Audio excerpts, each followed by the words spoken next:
Letak geografis Jawa Barat. Letak geografis Jawa Barat di sebelah barat berbatasan dengan Selat Sunda, di sebelah utara berbatasan dengan Laut Jawa dan daerah khusus ibu kota Jakarta. Di sebelah timur berbatasan dengan Provinsi Jawa Tengah dan di sebelah selatan dibatasi oleh Samudra Indonesia atau Samudra Hindia. Sejarah Jawa Barat. Jawa Barat disingkat Jabar adalah sebuah provinsi di Indonesia. Ibu kotanya berada di Bandung. Wilayah Jawa Barat pada abad ke-5 merupakan bagian dari Kerajaan Tarumanegara. Prasasti peninggalan Kerajaan Tarumanegara banyak tersebar di Jawa Barat. Ada 7 prasasti yang ditulis dalam aksara Wuni yang digunakan dalam masa Pallawa India dan bahasa Sanskerta yang sebagian besar menceritakan para raja Tarumanegara. Setelah runtuhnya Kerajaan Tarumanegara, kekuasaan di bagian barat Pulau Jawa dari ujung kulon sampai Kali Serayu dilanjutkan oleh Kerajaan Sunda. Salah satu prasasti dari zaman Kerajaan Sunda adalah Prasasti Kebon Kopi II yang berasal dari tahun 932. Kerajaan Sunda beribu kota di Pakuan Pajajaran, sekarang adalah kota Bogor. Pada abad ke-16, Kesultanan Demak tumbuh menjadi saingan ekonomi dan politik Kerajaan Sunda. Pelabuhan Cirebon kelak menjadi kota Cirebon lepas dari Kerajaan Sunda karena pengaruh Kesultanan Demak. Pelabuhan ini kemudian tumbuh menjadi Kesultanan Cirebon yang memisahkan diri dari Kerajaan Sunda. Pelabuhan Banten juga lepas ke tangan Kesultanan Cirebon dan kemudian tumbuh menjadi Kesultanan Banten.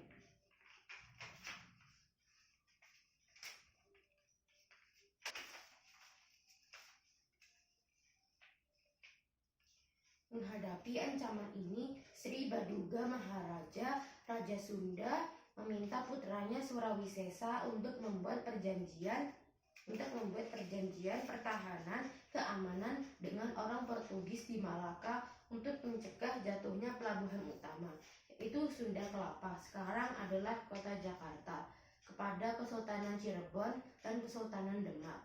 Pada saat Surawisesa menjadi Raja Sunda dengan gelar Prabu Surawisesa Jayaperkosa, dibuatlah perjanjian pertahanan keamanan Sunda Portugis yang ditandai dengan prasasti Perjanjian Sunda Portugal. Ditandatangani dalam tahun 1512. Sebagai imbalannya, Portugis diberi akses untuk membangun benteng dan gudang di Sunda Kelapa serta akses untuk perdagangan di sana. Untuk merealisasikan perjanjian pertahanan keamanan tersebut, pada tahun 1522 didirikan suatu monumen batu yang disebut Padrau di tepi Ciliwung. Meskipun perjanjian pertahanan keamanan dengan Portugis telah dibuat, pelaksanaannya tidak dapat terwujud karena pada tahun 1527 pasukan aliansi Cirebon Demak di bawah pimpinan Fathahillah atau Palatehan menyerang dan menaklukkan pelabuhan Sunda Kelapa. Perang antara Kerajaan Sunda dan aliansi Cirebon Demak berlangsung 5 tahun, sampai akhirnya pada tahun 1531 dibuat suatu perjanjian damai antara Prabu Surawisesa dengan Sunan Gunung Jati dari Kesultanan Cirebon. Dari tahun 1567 sampai 1579 di bawah pimpinan Raja Mulia alias Prabu Surya Kencana, Kerajaan Sunda mengalami kemunduran besar di bawah tekanan Kesultanan Banten. Setelah tahun 1576, Kerajaan Sunda tidak dapat mempertahankan Pakuan Pajajaran, ibu kota Kerajaan Sunda, dan akhirnya jatuh ke tangan Kesultanan Banten. Zaman pemerintahan Kesultanan Banten, wilayah Priangan, Jawa Barat bagian Tenggara, jatuh ke tangan Kesultanan Mataram. Jawa Barat sebagai pengertian administratif mulai digunakan pada tahun 1925 ketika pemerintah Hindia Belanda membentuk Provinsi Jawa Barat. Pembentukan provinsi itu sebagai pelaksanaan Bestu Shir Formingwet pada tahun 1922. yang membagi Hindia Belanda atas kesatuan-kesatuan daerah provinsi. Sebelum tahun 1925 digunakan istilah Sundaland, Tatar Sunda atau Pasundan sebagai istilah geografi untuk menyebut bagian Pulau Jawa di sebelah barat Sungai Cilosari dan Citandu yang sebagian besar dihuni oleh penduduk yang menggunakan bahasa Sunda sebagai bahasa ibu. Pada 17 Agustus 1945, Jawa Barat bergabung menjadi bagian dari Republik Indonesia. Pada tanggal 27 Desember 1949, Jawa Barat menjadi negara teladan yang merupakan salah satu negara bagian dari Republik Indonesia Serikat.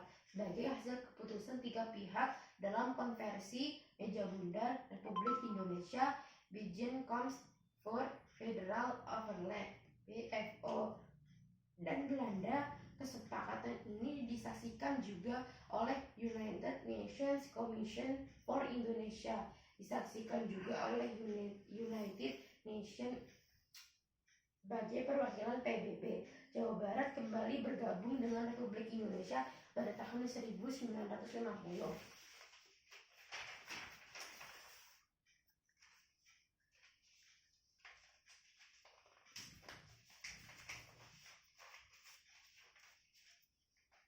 Upacara adat tradisional Jawa Barat, gambar Jawa Barat, penjelasannya serta norma-normanya.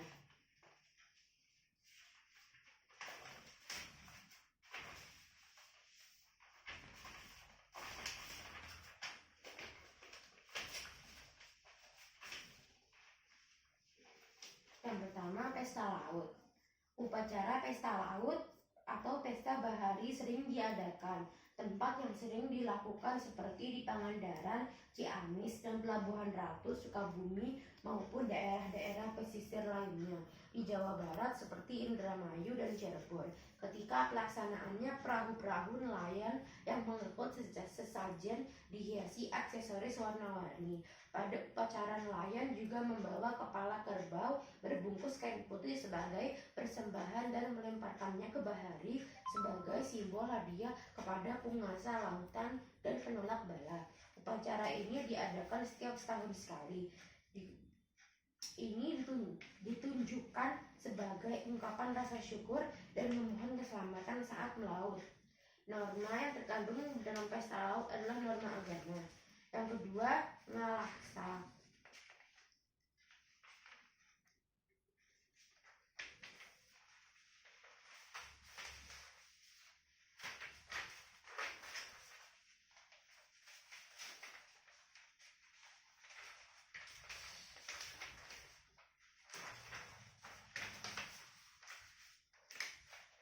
Upacara adat Jawa Barat yang berhubungan dengan pertanian berikutnya ialah bernama ngalaksa. Upacara ngalaksa ini lazim ditemui di daerah Rancakawang, Sumedang.